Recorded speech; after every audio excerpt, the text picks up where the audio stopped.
नमस्ते साथियों, मैं ललित कुमार आप सभी का स्वागत करता हूं इस यूट्यूब के डिजिटल प्लेटफॉर्म के माध्यम से। साथियों, जैसा कि हम पिछली 2 क्लास में हमने देखे हैं 5 लॉज ऑफ लाइब्रेरी साइंस में, जिनमें हमने 3 नियम एकदम विस्तृत रूप से देखे हैं साथियों। आज हम चौथा सूत्र और 5वां सूत्र विस्तृत रूप से देखेंगे।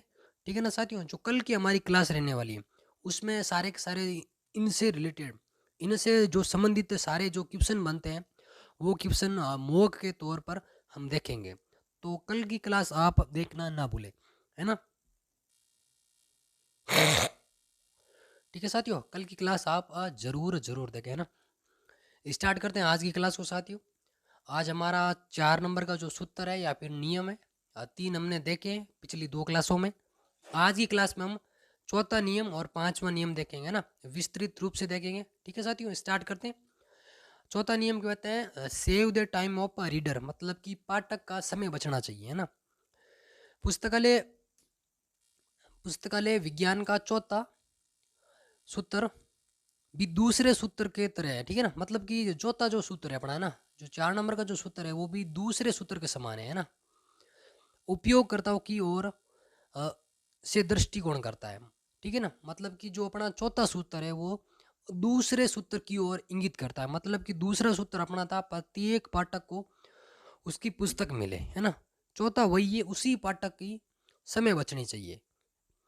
The fourth law of library science also approach on behalf of the user like the second law। ठीक है ना? ये सूत्र मांग करता है कि पाठकों का समय बर्बाद नहीं किया जाना चाहिए। The law demands that a reader time should be not waste, मतलब कि जो भी पाठक है, यूजर है, उनका टाइम बिल्कुल वेस्ट नहीं होना चाहिए ना। और वो किस प्रकार से समय बचाया जा सकता है हम इन नियम में देखेंगे भी, है ना? विस्तृत रूप से जानकारी हम देखेंगे।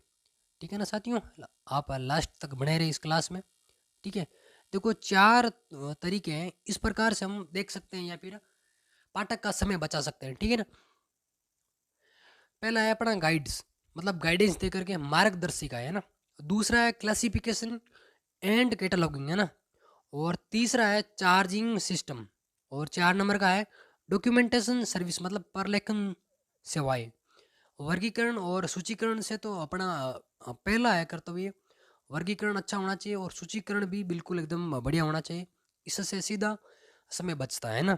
अगर किताब का ढेर मान के चलो, कोई पुस्तकालय है, वहाँ पर किताबों का ढेर पड़ा है, तो डेफिनेटली जायज़ सी बात है कि कोई पाठक आया है या फिर कोई यूज़र आया है लाइब्रेरी में, और अगर उसको हिस्ट्री की या फिर जियोग्राफी पॉलिटिक्स की जो भी बुक्स चाहिए, ठीक है ना, तो हम उस ढेर में से ढूंढ कर कम समय में नहीं दे सकते। अगर क्लासिफिकेशन कर रखा है, अगर कैटलॉगिंग कर रखा है, तो हम सीधे के सीधे उस सेक्शन में जा कर के वो बुक्स उसको ला करके यूजर को या फिर पाठक को ला कर दे सकते हैं, जिससे सीधा का सीधा संबंध 4 नंबर जो अपना सूत्र है, पाठक का समय बचाए, उसका समय बचता है पाठक का, है ना? तो सबसे इम्पोर्टेंट अगर देखें तो वर्गीकरण और सूचीकरण ही होता है ना। और दूसरी बात अगर देखें तो मार्गदर्शिका है, बिल्कुल एकदम गाइडेंस बिल्कुल सुरक्षित होना चाहिए ना।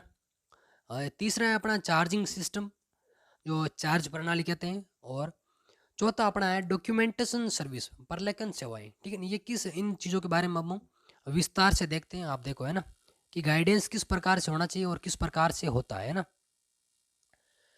गाइड मतलब पर्याप्त गाइड की व्यवस्था कर पाठकों को वांछित सुविधा प्रदान करने के साथ साथ समय की बचत की जा सकती है। मतलब कि गाइडेंस अगर परफेक्ट होगा, है ना, अगर कर्मचारियों का एकदम जो गाइड है, जो भी उनकी व्यवस्थाएं हैं, एकदम बिल्कुल वांछित होगी, है ना, तो सीधी सी बात है, जायज़ सी बात है, पाठक की समय की बचत होगी। पाठक लाइब्रेरी में आता है, कर्मचारी या फिर जहाँ जो भी वहाँ स्टाफ होते हैं, उन चीज़ों से जिस भी प्रकार की डिमांड है वो रखता है कर्मचारी के माध्यम से। अगर वहाँ की उन चीज़ों की पाठक की और स्टाफ की जो भी गाइडलाइंस है, ठीक है ना, कम्युनिटी गाइडलाइंस होती है, वो एकदम बिल्कुल एकदम सुचारू और व्यवस्थित होगी, तो जायज़ सी बात है कि उन पाठकों का समय की बचत होगी, है ना। स्टेक रूम में अधिकांश गाइड की आवश्यकता होती है। मतलब स्टेक रूम होता है ना, वहाँ पर सबसे ज़्यादा गाइड की आवश्यकता होता है। गाइड मतलब कई प्रकार के हो सकते हैं, प्लान गाइड है, सेल्फ गाइड है, बे गाइड है, मतलब ठीक है ना। इस प्रकार के हम देख सकते हैं कि गाइड किस किस प्रकार से, मतलब सेल्फ गाइड है, बे गाइड है और प्लान गाइड है, अलग अलग प्रकार से गाइड हो सकता है। वर्गीकरण का है, क्लासिफिकेशन का है, कैटलॉगिंग का है, ठीक है ना। आप हिंदी में सूचीकरण कह सकते हो। और वहाँ पे जो सेल्फ है उनका है, एक प्लानिंग होती है सारी स्टाफ मेंबर्स के मध्य, है ना, कि इस प्रकार का अपने माहौल होना चाहिए, इस प्रकार का एनवायरनमेंट होना चाहिए, जब भी पाठक आए उसको कम से कम समय में वो चीज़ें उपलब्ध करवानी है ना। इंग्लिश में देख सकते हैं, by arranging a guide along with providing ultimate convenience, ठीक है ना, to the units, time can also be saved. The stack room mostly requires guides, मतलब कि जो स्टेक रूम होता है सबसे ज़्यादा गाइड की उसको आवश्यकता होती है, या इस प्रकार कह सकते हैं ना।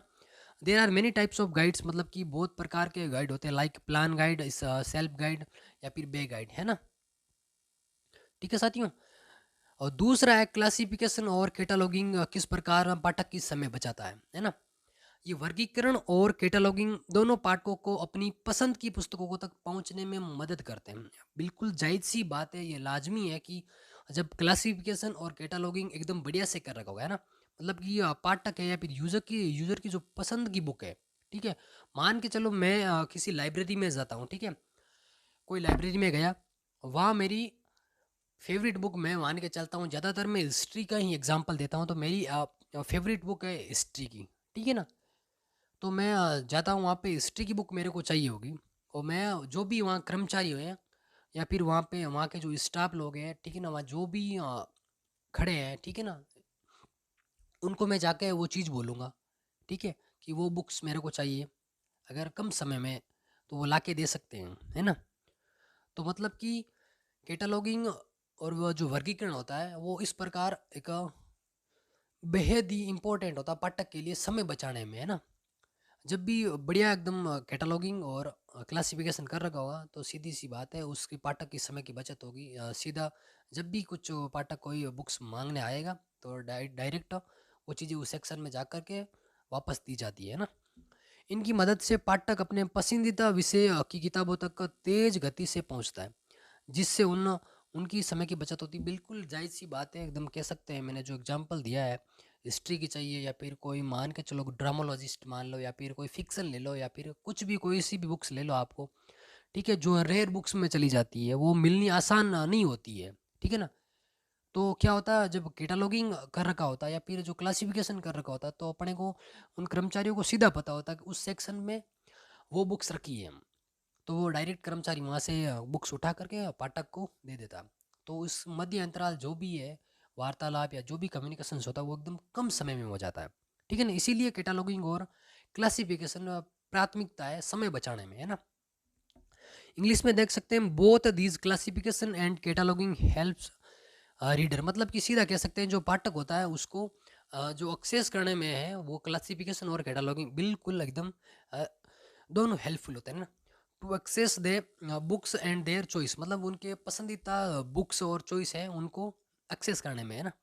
With the help of these the reader research the books of his favourite subject and faster speed which they save time, मतलब कि कम समय में क्लासिफिकेशन और कैटलॉगिंग के माध्यम से हम उन किताबों तक पहुंच सकते हैं ना। बात करते हैं आगे, 3 नंबर अपना है चार्जिंग सिस्टम, मतलब चार्ज प्रणाली क्या होती है ना। नोट दे रखा है आधुनिक चार्जिंग सिस्टम जैसे फोटो चार्जिंग सिस्टम, ठीक है ना, टिकट सिस्टम, कंप्यूटरीकृत चार्जिंग सिस्टम, बारकोड सिस्टम और रेडियो फ्रिक्वेंसी आइडेंटिफिकेशन जैसे RFID, ठीक है ना, सिस्टम को अपनाया जाना चाहिए। मतलब कि चार्जिंग सिस्टम है सारा का सारा, मतलब कि ऑनलाइन हो जाना चाहिए। ऑनलाइन होने से चीज़ें इजीली भी मिल सकती हैं, है ना। उसमें आप कैसे भी ले सकते हो, फोटो चार्जिंग सिस्टम ले सकते हो, टिकट सिस्टम ले सकते हो, कंप्यूटरीकृत चार्जिंग सिस्टम ले सकते हो, बारकोड, ये सारे के सारे ऑनलाइन ही तो हैं। रेडियो फ्रिक्वेंसी आइडेंटिफिकेशन है, ठीक है ना, जो सोल के माध्यम से कार्यरत होती है। इंग्लिश में देखें तो modern charging system like photo charging system, ticket system, computerize charging system, barcode system and radio frequency identification system should be adopted, मतलब ये चीज़ें होनी चाहिए चार्जिंग प्रणाली में, ठीक है ना, ताकि पाठक का समय बच सकता है ना। आप देख सकते हो कि चार्ज सिस्टम है, चार्जिंग प्रणाली में कौन कौन से एग्जांपल दे रखे हैं, मेनली आपको वही याद रखनी है ना। जैसे फोटो चार्जिंग हो गया, सिस्टम है, टिकट सिस्टम है, कंप्यूटरीकृत है, बारकोड है, रेडियो फ्रिक्वेंसी, इस प्रकार के आप चीज़ों को मतलब इन शब्दों को आप पकड़ सकते हो, है ना। क्योंकि क्वेश्चन में सीधा पूछ सकता है RFID किस से रिलेटेड है, RFID कौन से सूत्र से ताल्लुकात रखता है, तो आपको सीधा जाना है चौथे नियम में, है ना। आगे बढ़ा है डॉक्यूमेंटेशन सर्विस, मतलब प्रलेखन सेवा है। प्रलेखन सेवा से किस प्रकार से हम पाठक का समय बचा सकते हैं, है ना। प्रलेखन सेवा पाठकों के समय की बचत करने में एक बहुत ही महत्वपूर्ण सेवा के रूप में उभरी है। अब केस है, ठीक है ना, जो करंट अवेयरनेस सर्विस है, जो वर्तमान में एसडीआई के रूप में चलती है, मतलब कि सर्विस डायनेमिक्स वो अपन देख सकते हैं, ठीक है ना।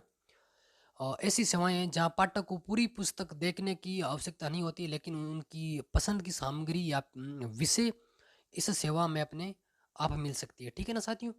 तो इस प्रकार आप कह सकते हो प्रलेखन सेवा में आपको मेन अगर याद रखनी है, ठीक है ना, तो केस और एसडीए रखना है, मतलब कि जो करंट अवेयरनेस सर्विस है और वर्तमान में आप एसडीए के तौर पे जाने जाते हो, ठीक है ना, यूजर प्रोफाइल, ठीक है ना।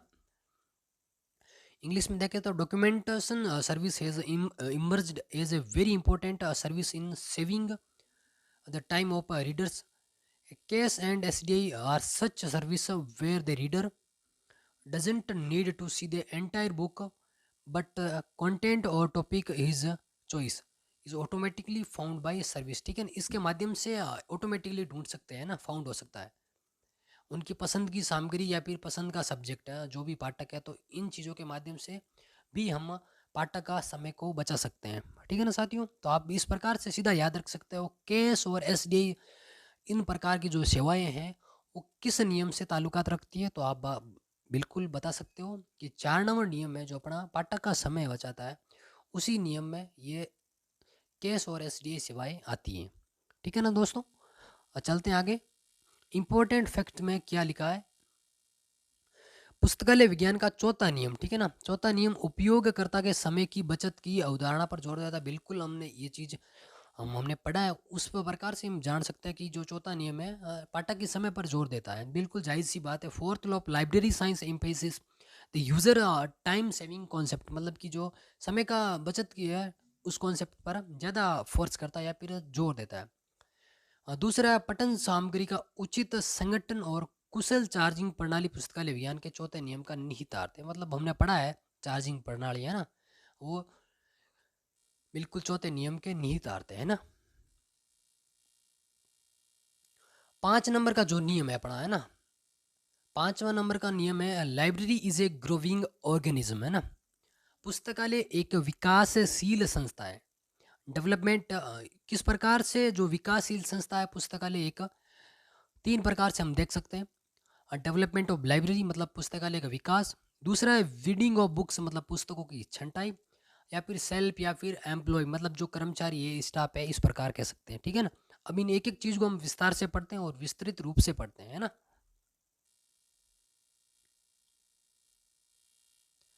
सबसे पहले देखते हैं पुस्तकालय का विकास, मतलब डेवलपमेंट ऑफ लाइब्रेरी, है ना। साधारणतः पुस्तकालय का विकास 2 प्रकार से होता है, मतलब कि हम जो लाइब्रेरी होती है एकदम जनरली जनरली देख सकते हैं कि पुस्तकालय विकास 2 प्रकार से हो सकता है। किस प्रकार से, एक तो चाइल्ड ग्रोथ और एडल्ट ग्रोथ, है ना, मतलब बाल विकास और वयस्क विकास, ठीक है ना। इन दोनों को भी हम अपन देखेंगे, मतलब बाल विकास और वयस्क विकास इन दोनों को भी हम विस्तृत रूप से देखेंगे कि किस प्रकार चाइल्ड ग्रोथ और एडल्ट ग्रोथ है वो पुस्तकालय के विकास में भाग लेती हैं, ठीक है ना। पहला अपना है चाइल्ड ग्रोथ, बाल विकास, ठीक है ना। भवन निर्माण हो गया, आप एग्जाम्पल सीधे याद रख सकते हो, ठीक है ना। भवन निर्माण, पुस्तक खरीदें, कर्मचारियों की नियुक्ति आदि, ये सारी की सारी जो है वो चाइल्ड ग्रोथ में चली जाती है, ठीक है ना, बाल विकास में, है ना। बिल्डिंग है, बिल्डिंग कंस्ट्रक्शन, बुक परचेज करना और स्टाफ का जो अपॉइंटमेंट है वो ये सारी की सारी चीज़ें बाल विकास में निहितार्थ है ना। तो आपको इस प्रकार से पूछा जा सकता है, सीधा पूछा जा सकता है चाइल्ड ग्रोथ है वो किस नियम से ताल्लुकात रखता है या फिर किस नियम से संबंधित है या फिर किस नियम के प्रासंगिक है। तो आप सीधा बता सकते हो कि ये सीधा का सीधा 5वें नियम में इंगित करता है। लेकिन जब आपको पूछा जाता है बिल्डिंग कंस्ट्रक्शन ये किस नियम से ताल्लुकात रखता है, तो फिर भी आप बिल्कुल मतलब बिल्डिंग कंस्ट्रक्शन है मतलब पुस्तकालय का विकास हो रहा है, तो आप फिर भी बता सकते हो कि पांचवा नियम है, क्योंकि पांचवा नियम क्या बोलता है, पुस्तकालय का विकास होना चाहिए, मतलब वर्धनशील वर्धनशील संस्था है एक पुस्तकालय, है ना। अगर बुक परचेज आ जाता है या फिर स्टाफ अपॉइंटमेंट है या फिर एम्प्लॉय अपॉइंटमेंट है, उन चीज़ों को थोड़ा अपने को सोचना होता है, इन चीज़ों को आपको मेनली देखना होता है, ठीक है ना। जैसे कि बुक परचेज हो गया या फिर स्टाफ अपॉइंटमेंट है या फिर एम्प्लॉय अपॉइंटमेंट है, इन चीज़ों को अपनों को ध्यान रखना होती है। ये चीज़ें अपन थोड़ी दिमाग से कह सकते हैं लूज हो सकती है या फिर फिसल सकती है, तो ये चीज़ें आप इन चीज़ों को नोट करें, है ना। कि बुक परचेज करना हो गया, कर्मचारियों की नियुक्तियां हैं, है ना, पुस्तकों को खरीदना है, ये सीधा का सीधा पांचवें नियम से संबंध रखती हैं। अब दूसरा है कि जो अपन पुस्तकालय विकास दो प्रकार से करते हैं। बाल विकास में तो हमने भवन निर्माण किया है, पुस्तकों को खरीदा है और कर्मचारियों की नियुक्तियां की है ना। अब जो अडल्ट ग्रोथ होती है, जो वयस्क विकास होता है, वो किस प्रकार से है, हम एग्जाम्पल के तौर पर देखेंगे सीधा का सीधा। पुस्तकालय सेवाओं की जो गुणवत्ता होती है, ठीक है ना, जो क्वालिटीज़ होती हैं जो पुस्तकालय की, ठीक है, उसमें सुधार करना होता है। और जो तकनीकी चीज़ें होती हैं, जो टेक्निकल चीज़ें होती हैं, उन चीज़ों का विकास करना होता है। और कर्मचारियों के पेशेवर कौशल का विकास, मतलब कि उनके प्रोफेशनल स्किल्स होती हैं, जो अ, इस प्रकार से कह सकते हैं, उनकी जो ट्रेनिंग होती है वो कुशल होनी चाहिए, उन चीज़ों में ट्रेनिंग में डेवलपमेंट होना चाहिए, उन चीज़ों में विकास होना चाहिए। इंग्लिश में देख सकते हैं, improvement of qualities of library service, development of techniques, development of professional skills of employee etc, ठीक है ना। मतलब कि ये जो भी पुस्तकालय में जो भी जिस प्रकार की जो भी सेवाएं होती है, चाहे रेफरेंस सर्विस ले लो, ठीक है ना, चाहे वो त्वरित संदर्भ ले लो सेवाएं, ठीक है, कुछ प्रकार की कैसी भी प्रकार की जो सेवाएं होती हैं जो पुस्तकालय में अपने को देखने को मिलती है, उन चीज़ों में एकदम बिल्कुल सुधार होना चाहिए, है ना। और टेक्निक्स जो भी होती हैं, तकनीकी विभाग जो भी दायरे में आती चीज़ें, ठीक है ना, उन चीज़ों का भी विकास होना चाहिए। कर्मचारी हैं, जो कर्मचारी हैं उनकी जो ट्रेनिंग्स होती हैं, वो स्किल्स है, जो प्रोफेशनल स्किल्स हैं, उनमें भी बड़ा होना चाहिए। अब जब देखो, अगर इस प्रकार से क्वेश्चन में पूछा जाता है कि अगर एडल्ट ग्रोथ है, एग्जाम के क्वेश्चन में दे रखा, तो हम सीधा के सीधा 5 नंबर क्वेश्चन या फिर 5 नंबर रूल या फिर सूत्र में दाखिल करते हैं। अगर जब इस प्रकार से पूछा जाए कि पुस्तकालयों की सेवाओं की गुणवत्ता में सुधार किया जाता है, तो ये फिर सेवाएं कौन से नियम को इंगित करेगी या फिर ताल्लुकात रखेगी या फिर किसके प्रासंगिक रहेगी, है ना, किससे से संबंधित है, तो ये चीज़ें आपको ध्यान रखनी होती है, आपको यहाँ इन चीज़ों को पकड़ना होता है ना। ये चीज़ें आपको नोट करनी होती है। सेवाओं की गुणवत्ता के सुधार होता है, तकनीकों का विकास है, कर्मचारियों में जो पेशेवर कौशल का विकास आदि, इन प्रकार की जो भी चीज़ें होती हैं, वो भी अडल्ट ग्रोथ के माध्यम या फिर दूसरे भाग में होती है, जो कि पुस्तकालय एक वर्धनशील संस्था उसको इंगित करती है ना साथियों। आगे बात करते हैं 2 नंबर, हमने 1 नंबर देखा है, ठीक है ना, डेवलपमेंट ऑफ लाइब्रेरी।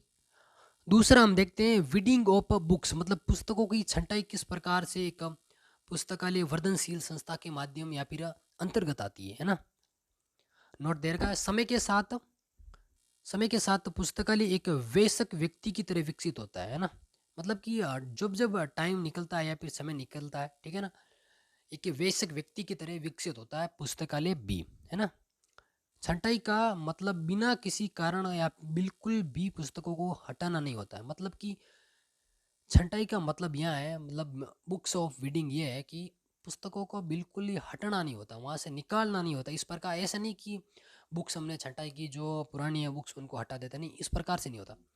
इसका पर्पज होता ये है कि ऐसी पुस्तकें जिसकी उपयोगिता समाप्त हो गई, मतलब कि जो बुक्स हैं जो कम पढ़ी जा रही हैं या फिर बिल्कुल ही उनकी उपयोगिताएं समाप्त हो चुकी है या फिर ख़त्म हो चुकी है या फिर बिल्कुल ही न के बराबर पढ़ी जा रही हैं, उसे वहाँ से हटाकर नई और आवश्यक पुस्तकें लग वहाँ से, मतलब कि जिन पुस्तकों का मतलब कि जो भी वैल्यू है, इस प्रकार से कह सकते हैं, जैसे कि कोई चीज़ें ट्रेंडिंग में चलती हैं, ट्रेंड में चलती है, जब वो चीज़ें बहुत चलन में रहती है, बहुत ही उन हर एक पाठक हर एक यूज़र उस किताब को पढ़ता है, आता रहता है जाता रहता है, देन उसके अगर जब उस किताब की एक वैल्यू होती है, जब एक किताब की समाप्त हो जाती उपयोगिता कह सकते हैं, तो उस किताब को कोई भी पाठक कम पढ़ने को इच्छा रखता है या फिर जिज्ञासा रखता है।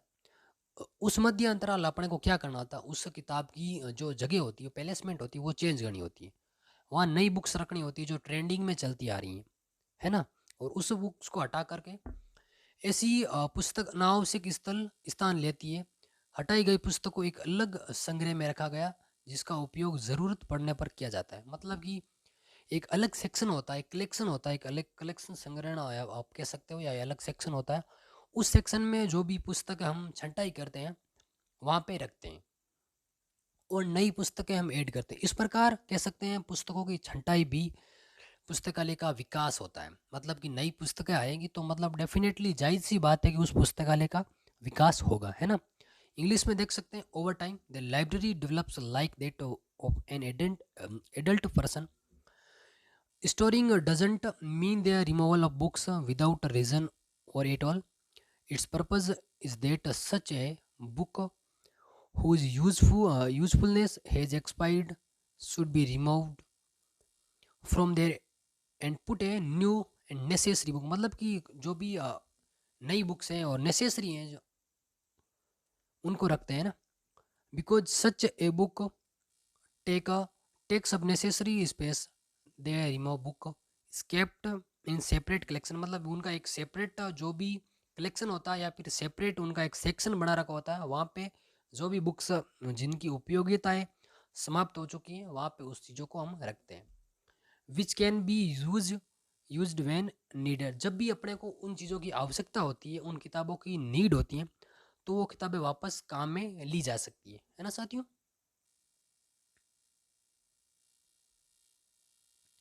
देखिए आगे आपने स्टाफ या एम्प्लॉय मतलब कर्मचारी हैं वो किस प्रकार से पुस्तकालय वर्धनशील संस्था में अपना भाग या फिर अपनी जो रोल अदा करता है, किस प्रकार से देखते हैं। पुस्तकों और पाठकों की संख्या में वृद्धि के साथ पुस्तकालय द्वारा नई सेवाओं का विस्तार करना आवश्यक होता है। मतलब कि जो भी नई सेवाएं आती है, जो भी नई, इस प्रकार कह सकते हैं जो नई सर्विस होती है, ठीक है ना, जो नई नई अपना चलाई जाती योजनाएं कह सकते हैं, जो नई सेवाएं होती है पुस्तकालय में, उनका पुस्तकालय में विस्तार करना बिल्कुल आवश्यक होता है। वो किसके माध्यम से हो सकता है, तो हम जानते हैं कर्मचारियों के माध्यम से नई नई चीज़ों का विस्तार हो सकता है, ठीक है।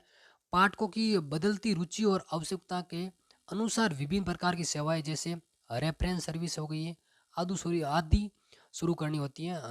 नतीजतन विभिन्न स्तरों और सेवाओं के संदर्भ में काम करने के लिए कर्मचारियों की संख्या भी बढ़ती रहती है। मतलब कि इस प्रकार कह सकते हैं कर्मचारियों का योगदान होता है एक वर्धनशील संस्था में, क्योंकि जैसे जैसे भी पाठकों की रुचि बदलती है उस प्रकार संदर्भ सेवा लानी चाहिए, ताकि कर्मचारी उन चीज़ों के बारे में बता सकते हैं और पाठकों के भीतर एक नई रुचि पैदा कर सकते हैं, ठीक है ना, जिसके माध्यम से पाठक बढ़े और नए पाठक उस पुस्तकालय में आए। ये एक पुस्तकालय वर्धनशील संस्था का रोल अदा करते हैं, ठीक है ना। इसी प्रकार जो भी नई योजना आती हैं उनको डिस्क्राइब करना होता है। जो भी नए पाठक आते हैं, जो भी पुराने पाठक हैं, उन सब के सामने ये कर्मचारियों का काम होता है, ठीक है ना। इंग्लिश में देख सकते हैं, with the increase the number of books and readers becomes necessary for the library to extend a new service. मतलब जो भी नई नई सर्विस आती है उनको एक्सटेंड करना कर्मचारियों का काम होता है, according to the changing interest मतलब and need of the readers. मतलब जैसे जैसे पाठकों की रुचि बदलती रहती है और जैसी जैसी उनकी आवश्यकता होती है उन प्रकार different type of service like reference service etcetera, इन प्रकार की सेवाओं को लाया जाए पुस्तकालय में। Have to be introduce as a result, और परिचय दिया जाए, ठीक है ना, उन सेवाओं का अलग अलग स्तर पर। The number of employ also keeping increase to work different level of reference. मतलब इस प्रकार जो भी कर्मचारी हैं उनकी भी संख्या साथ साथ में बढ़ती रहती है। तो ये सारे के सारे एक पुस्तकालय एक वर्धनशील संस्था उसका एक भाग है या फिर उसका एक रोल अदा करते हैं, सारे के सारे साथ, है ना। आगे बात करते हैं इंपॉर्टेंट फैक्ट है जो क्या है, ठीक है ना। जो अपना पांचवा रूल है उसमें जो महत्वपूर्ण फैक्ट है वो क्या है। पांचवा नियम आधुनिक पुस्तकालयों में सीडी रोम के उपयोग को आवश्यक बनाता है। देखो ये चीज़ें आपको सीधे फैक्चुअल है ना, इन चीज़ों को आपको रटना है, सीधा सीधा याद रखना है। सीडी रोम पूछा जा रहा है तो आपको सीधा सीधा पांचवें रूल में या फिर पांचवें नियम में जाके घुस जाना है, उपयोग को आवश्यक बनाना है। इन इंग्लिश में देखें तो fifth laws necessitate the use of CD ROM in modern libraries, ठीक है ना। आगे वाला नोट क्या कहता है, पुस्तकालय विज्ञान का पांचवा नियम एक गतिशील सातत्य और कभी न खत्म होने वाली घटना के रूप में सूचना पर जोर देने के साथ फिर से शुरू हुआ। मतलब कि डेफिनेटली यह बात है कि पुस्तकालय एक वर्धनशील संस्था, मतलब गतिशील तो होगा ही। सातत्य मतलब सत्य है बिल्कुल, उसमें जब भी विकास होता है मिलकर, मतलब कि बिल्कुल सत्य। और नए कभी खत्म होने वाली, मतलब कभी भी ये खत्म नहीं होती है, क्योंकि जैसी जैसी नई किताबें, नए नए कर्मचारी, नए नए पाठक है, इसका मतलब उस पुस्तकालय की जो भी अपनी डेवलपमेंट होता रहता है धीरे धीरे ना। आगे वाला नोट बोलता है पुस्तकालय विज्ञान का 5वां नियम जैविक इकाई का एक द्योतक है। ठीक है ना, ये नियम आप, ये चीज़ आप बिल्कुल याद रख सकते हैं। ठीक है ना, इंपॉर्टेंट कह सकते हैं आप, है ना। ठीक है ना, ठीक है ना साथियों, आप इम्पोर्टेंट कह सकते हो। मतलब कि आप अगर पूछा जाए जैविक इकाई का अगर द्योतक है या फिर यूनिटी है, ठीक है ना, वो क्या है या फिर किस नियम को इंगित करता है, किस नियम से ताल्लुकात रखता है, जो भी मैं शब्द कंटिन्यू इस क्लासेज में बोलता आया हूँ, संबंध रखता है, ताल्लुकात रखता है, या फिर किस नियम क्या प्रासंगिक है, तो आप बता सकते हैं कि जैविक इकाई है, मतलब कि डेफिनेटली डेवलपमेंट की बात हो रही है, तो आप 5वें नियम में जा सकते हैं सीधे सीधे। ठीक है साथियों, आगे वाले नियम की बात करते हैं। पुस्तकालय विज्ञान के 5वें नियम में वर्ग संख्या कैटलॉग कार्ड में पेंसिल द्वारा लिखा गया है। ये तो कोई चीज़ें आपको बिल्कुल पूछी जा सकती है, कभी कभी ऐसा पूछा जाता है जैसे कि कैटलॉग कार्ड है जिसमें हम कॉल नंबर है वो 5, मतलब कॉल नंबर है वो पेंसिल से लिखते हैं। तो ये प्रावधान है वो कौन से नियम से लिया गया है या फिर कौन से नियम में है कि जो भी हम कॉल नंबर है वो पेंसिल से लिखें, तो वो कौन से नियम में जाएगा। तो सीधी सी बात है, हम अगर थोड़ा सोचें, विचार करें, तो इस प्रकार से जा सकते हैं कि पेंसिल से क्यों लिखते हैं। क्योंकि जब भी नई बुक्स आएगी, जब भी नया टाइटल आएगा, मतलब कि विकास होगा जब भी पुस्तकालय का, मतलब नई किताबें आएंगी, नया टाइटल आएंगे, तो पुराने वाले जो टाइटल है उनको इरेज करके पेंसिल से नया लिखा जा सकता है ना। तो अगर आप थोड़ा सोचे विचारे करें तो अपन सीधा निकाल सकते हैं कि 5वें नियम पर ये जोर देता है या फिर संबंध रखता है। ठीक है ना साथियों, ठीक है साथियों, आज की क्लास हम यहीं पे समाप्त करते हैं। कल की क्लास जो है अपनी है साथियों, ठीक है ना, उस क्लास में हम सारे के सारे इस प्रकार के क्वेश्चन देखने वाले हैं। 5 laws of library science was first publish in, मतलब लाइब्रेरी साइंस के 5 लॉज सबसे पहले प्रकाशित हुए थे। ये आपका आज का होमवर्क कह सकते हो साथियों। ठीक है ना, इसमें आप बताना 1927 है, 28 है, 31 है या फिर 33 है। सबसे पहले 5 लॉज ऑफ लाइब्रेरी साइंस है वो प्रकाशित कब हुई है। ठीक है ना, ऑप्शन आपके सामने 27 है, 28 है, 31 है और 33 है। ठीक है साथियों, और इनकी पीडीएफ चाहिए तो आप मेरे 8955017695 इन नंबरों पे मैसेज कर सकते हो, या फिर साथियों आप टेलीग्राम चैनल है जो मेरा LIS विद ललित कुमार करके, वहाँ पे आप ज्वाइन हो सकते हो, और वहाँ से आपको इन चीज़ों के बारे में या फिर ये भी जो पीडीएफ है आपको मिल सकती है। ठीक है ना साथियों, आपको चैट बॉक्स में वहाँ मिल जाएगी, आप एक छोटा सा प्यारा सा बता दे सकते हो कि ये मेरे को चाहिए। और अंततः आपसे एक ही निवेदन करूँगा, इस क्लास को अपने साथियों के साथ में शेयर करें ताकि हमें भी एक छोटा सा मोटिवेशन मिलता रहे और हम क्लासों को इसी प्रकार से सुचारू रूप से निरंतर कर सकें। देखो एक सीधी सी बात है, जब भी मोटिवेशन नहीं मिलता है आदमी प्रेरित नहीं होता है। प्रेरित जब होता है जब शेयर से या फिर सब्सक्राइबर जो भी हैं, जो भी गतिविधि ऑनलाइन होती है अगर बढ़ती है तो डेफिनेटली मन करता है, चीज़ें बढ़ती है कि अच्छा कंटेंट दिया जाए, अच्छी बढ़िया से बढ़िया आपको फैसिलिटी दी जाए। बिला मेरा जो है यहाँ पे निःशुल्क होगा, कुछ भी पेड नहीं है अभी तक मेरा। ठीक है ना साथियों, तो आपसे एक ही निवेदन करूँगा, आप अंततः एक छोटा सा प्यारा सा कमेंट करके ज़रूर जाए ताकि हमें पता चले आपको किस प्रकार की नीड रहती है, किस प्रकार का हौसला है आपका सबका। ठीक है ना, धन्यवाद साथियों, मिलते हैं कल की आगे वाली क्लास में जिसमें हम सारे के सारे मॉक देखने वाले हैं। ठीक है ना साथियों, बिल्कुल एकदम विस्तृत रूप से देखेंगे, एनालिसिस करेंगे एक एक चीज़ का। ठीक है साथियों, और आप बने रहें साथ अपने, और जो भी आगे की हम क्लासेज हैं अब अपन लेके चलेंगे कमेटी। अपना जो कमीशन है बीच में मैंने ड्रॉप आउट लिया था तकरीबन 1 या 1.5 महीने पहले, उस समय मैंने बताया था कि कल की क्लास में हम जितने भी कमेटी और कमीशन है उनको एक बार पढ़ेंगे थ्योरी के रूप में, देन उसके बाद उसके क्वेश्चन देखेंगे MCQ के तौर पे, है ना। तो वो क्लास हम आगे वाले स्टार्ट करने वाले हैं। अगर कोई दूसरी वाली स्टार्ट करें तो आप कमेंट में बता सकते हैं कि उस टॉपिक को लेके थ्योरी बेस पर चलें। ठीक है साथियों, धन्यवाद।